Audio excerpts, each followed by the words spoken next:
Hey folks, we're live tonight along the south levee of the floodway. Progresso is just right over here, just on the other side of the levee in Weslaco. Mercedes back that direction along Highway 1015. Kind of talking about the floodway today because it was 7 years ago when the floodway was used because of Hurricane Alex, which went into Mexico, and that depression, which was within a week of it.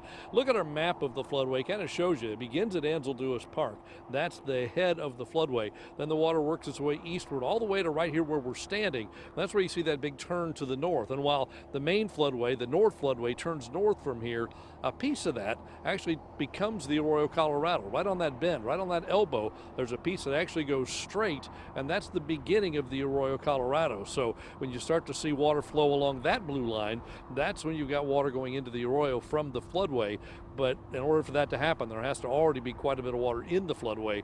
Most of the water still goes north, but some of it then, when the situation gets really bad, when the floodway gets really full, then water's diverted into the Arroyo as well. So all of that used as part of our floodway system. And we're again on the north side of Progresso, on the south levee, right there where that bend is, where that elbow is, where the floodway splits. Now, no water in the floodway today other than what's normally in there, that little channel through the middle of it. Instead, it is just hot. Look at these highs today. McAllen set a record at 104 this afternoon.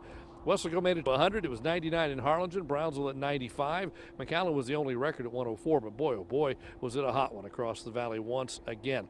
Here are our current temperatures. Here's where we stand right now, and readings at this hour still over 100 in McAllen and Edinburg. A little cooler around that. Rio Grande City actually cooler at 99. That's a little unusual. And then Brownsville, coolest spot on the map at 90 this afternoon. Dew points in the upper valley are low for this time of year.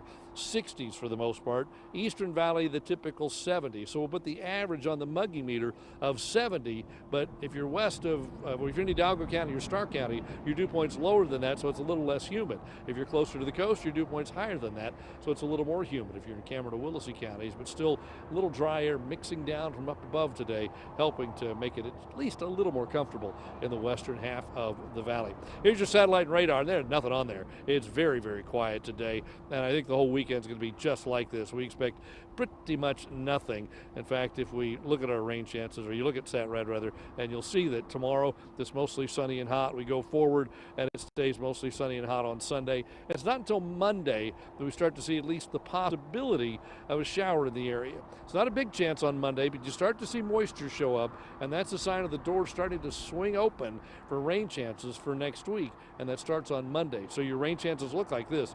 We go nothing tomorrow or Sunday. The weekend's dry, and then about a 10% chance of something on Monday. And by the middle part of next week, by Wednesday into Thursday and Friday, the chances go up quite significantly. The model's really hinting at a pretty good rain chance for the second half of next week. Across the rest of Texas, well, we're not alone. There's the 3-day highs. And notice we're looking at 101, 102, then 99. Across the rest of Texas, well, it's hot everywhere. Readings are well up over 100 in Del Rio, in Laredo, in Austin. McAllen's 101, one of the cooler temperatures on the map. Then you get up into the Panhandle, even there 93 this afternoon in Amarillo. Here's what's going on at the coast, and you check it out in the morning. Temperatures quickly up to 90, and we kind of top out right around 90, 92, 93, and then cool off again late in the day. Our low temperatures just barely make it below 80 out there. UV is extreme, the rip current risk is low. The surf temperature holding steady, still at 83 degrees. Here are the tides, the seas, the winds. The bay is a moderate chop. The bay temperature at 86 degrees. So for tonight across the valley, 78 for a low, mostly clear, warm and humid. Then tomorrow, we're right back up close to 100, probably over 100 across a lot of the valley. We see no rain tomorrow. Instead, just a hot, dry day across the valley.